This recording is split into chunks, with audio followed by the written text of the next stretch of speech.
There are specifically two incidences. One was as recent as 4 months ago. The other one was quite early, about 2 years back. So the 2 years back was a very young girl, about 8 years old. She was defiled by a group of 3 boys. I would say boys because they were all below 18 years. One was a 17-year-old and the other ones were younger. And she had no idea that she was being defiled. She thought somebody's putting a stick inside her and she didn't know where the stick was being put. She was just told, we will put a stick in you, and it was said in Swahili, tutakuwekea kijiti. I've actually encountered an instance that was back then when I was an intern medical officer, where some standard 8 child, in this case she was a female patient, rather a female child, who was sexually harassed by some boy who happens to be a village mate to this lady. She actually knew this boy, and the way she described, rather the way the history came up, is like they knew each other and it's like they were engaging in some sexual activity before the instance where she was actually forced to engage in this sexual activity without rather the consent of this child. The other incident that I'm telling you is still, even investigation is still ongoing, is a 17-year-old boy again in Kamkunji slum who defiled 3 children, 1 boy and 2 girls. The girl, 2 boys and 1 girl, sorry. The girl got a tear, yes, and she had to go to the hospital. She was being taken care of at NTRH under care. And the boy, upon discovery, the other boys were being put, he was using the oil to lubricate the boys and then defile them anally. So this boy is on the run. He doesn't have a phone, so we can't even track him. We don't know where he is. He was just being hosted by somebody in the slum. And these children, being that they're children and we don't talk about sex to them, we don't talk about their private parts to them, we don't tell them how to handle them, then they didn't know what was happening to them. They just felt pain, and you see the child is walking differently. So these issues have really stuck with me. And when this child came to the hospital, she was actually brought in with the company of the mother and the chief. And the chief in this case happened to be the father of the assailant. So this patient came in. We of course wanted to examine the patient. We also took the clothes that the child had during the act as part of the evidence, and in this case we also want to demonstrate as much as possible that this was an actual assault, where there was an element of struggle, where there was bruises, there's an element of torn clothes, yeah, and that is it. And then in that case again, you also need to engage the police officers, or rather the law enforcers. In this case, you need to have the children's officers and also probably a prosecutor in this case, which will also take place. For the medical part, we also examine the child. We do what you call the basic test for HIV. That is to demonstrate that the child was also not HIV, because it will change the course of management. We also took what you call live vaginal swab, so that we could also use them for various tests. And after that, we admitted the child for possible counseling and also basically to stabilize the child's mood, and also as the other course of the course of justice is taking place. I think reproductive health issues should start in the family setting. I mean, your mom or your dad is the most any kid trusts their mother or their father, or even their guardian for that matter. And I believe these are very important conversations that we should be having, and we should be intentional about it, because I find that we turn a blind eye to some of the issues which are going on, and we put a lot of emphasis, for example, on how many marks did you get for your chemistry or your mathematics. In the peri-urban, we find a lot of children tend to shy from it, because you don't talk about sex, you don't talk about contraception, you don't talk about these things, and that's it. You're not even allowed to ask me any questions. And it even gets worse in the rural setup, considering we're working in Uasin Gishu. It's a taboo to even talk about sex with your father. It's a taboo to talk about unless you've gone through initiation, these things are not talked to the boys earlier. So boys are getting defiled by fellow boys or fellow. There's a school we went to, and a boy in class 8 was defiling a boy in class 2. So, and this is happening in a school setup. So you find, depending with where the school is, attitudes towards sex education, ASRH education vary, and it is not readily acceptable. Generally in Africa, it's not readily acceptable to talk about sex, but it is a necessary conversation that we need to be having. And you see, this is something which is happening right now in the North Rift region, otherwise known as the breadbasket of Kenya. We have a lot of maize, but it is also a green lodge where young people are going in hiding and having risky sexual behaviors. I feel like this advocacy, or when it comes to matters adolescent sexual reproductive health or reproductive health in general, should start from the household level, so that the parents do not relegate the job or the responsibility of teaching their children about how they can protect themselves.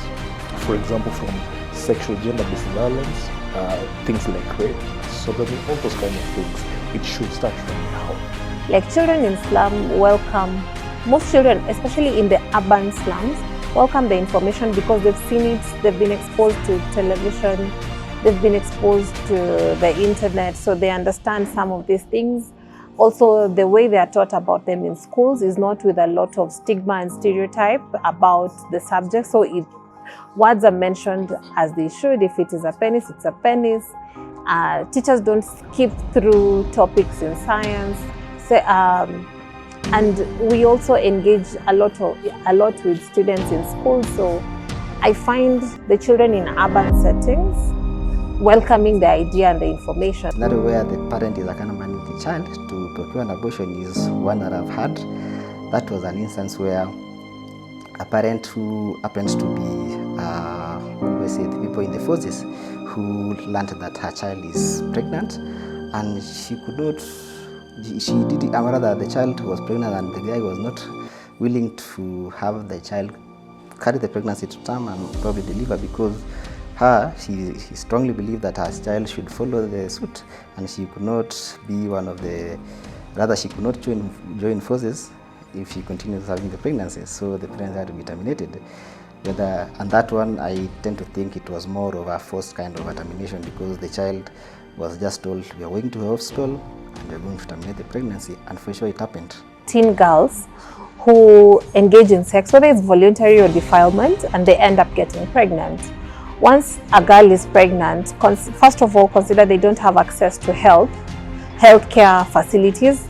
You're already a teenager, you go to a hospital pregnant, then the attitude you received with by the nurses or the medics or whoever is at the facility makes you shy from being there, because they'll start abusing you. You're so young and you've started opening up your legs. So that's a very common phrase. So these teenagers already have an attitude towards going to hospital to access proper medical care. I am not happy when I see a 9-year-old deliver a baby. I'm not happy when I meet a 24-year-old mother who has 5 kids and she delivered them herself in her madhouse, and because she's living positively with HIV, all the children born end up living with HIV. These are things that we can surely prevent, and that's why I feel like we should rise above our ignorance and just be practical and say, hey, we have a problem here. Reports in the media, many of them, and I've seen the data from the Kenya Health Information System, they are talking about a rise in the cases of teenage pregnancy. Are we just going to listen to these reports and just say, okay, wanaharibika, watoto wetu wanaharibika, or are we going to be practical and intentional about getting solutions? Yeah, youth-friendly services should be offered, and I think it is important that people get to understand. Number one, these are services that are available, but because of some reason, people tend to think that these are services which are only meant for the older people.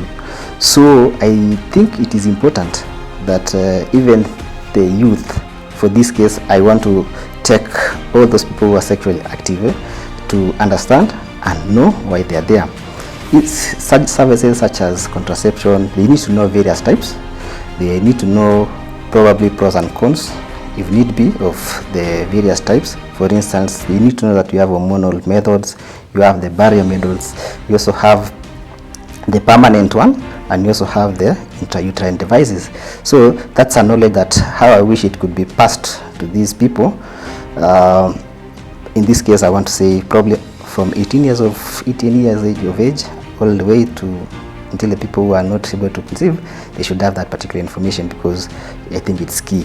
I feel that it is necessary to have youth-friendly services in all medical facilities, or even at the pharmacy. If I'm coming to buy a condom, don't judge me, because we also need to shift our mindsets to acknowledge and accept that the sexual debut has gone so low, to as low as 8 years for some, and they actually know what they're doing. As much as it's curiosity, there are those who develop emotionally, mentally, physically faster than others. So if a child comes to you, or maybe even they've gone through defilement and that has exposed them to the act of sex, and now it develops into a sex addiction or dejection and so many other emotions associated with early sexual debut and a lot of confusion, I feel that medics or service providers for youths and teenagers should be more friendly, more approachable, and more understanding. I see a gap. I see a gap when I look at the region, and actually Kenya as a whole. In 2005, the government of Kenya provided guidelines for youth-friendly centers and youth-friendly services. These are very good guidelines, but they continue being shelved, collecting dust. I think it's about time for county governments and also the national government to revamp this and say, for example, in a county like Uasin Gishu, all the 6 sub-counties should have a youth-friendly center, a youth-friendly corner where they can access youth-friendly services like adolescent reproductive health services and what have you. Some of them just want information, but from a trustworthy source. In each county, even from the national government, for them to be very intentional in this, and that could even in these youth-friendly centers, we could also have a platform where young people can learn other skills and also access and learn about other socioeconomic activities that they can dive into. So health is not just a health issue, it is actually a developmental issue, which if we do not address, we are not really going to achieve what we set out to achieve in our vision or in our plans. My issue right now is with information access and creating safe spaces. And even as an organization, we're looking for partners to collaborate with. We have the personnel, we have the skills, we need people to volunteer facilities. Like, that's how we've been working to provide safe spaces for these teenagers.